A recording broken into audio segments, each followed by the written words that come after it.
Bugun siz nimaligini o'rganamiz va u qaysi paytlarda kerak bo'lishini o'rganamiz. CSS nima uchun kerak?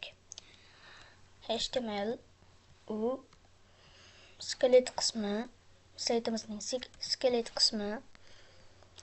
CSS esa saytimizning kiyim kiydiruvchi qismi. Chiroyli qilib beradi. Biz kod yozdik. Keyingi videoda ko'rsataman buni. Mana CSS.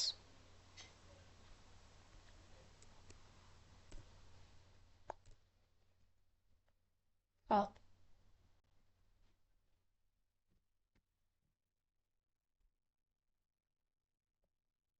Yangi otaman men. Ozgina qotyapti. Bizning saytimiz mana bunday holga keladi. Hop. Qanday qilib deyishingiz mumkin, buni keyingi videoda ko'rsatib o'taman.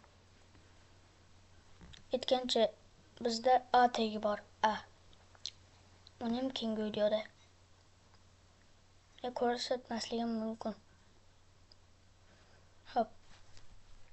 Bugungi videomiz shundan iborat edi. Hammaga xayr.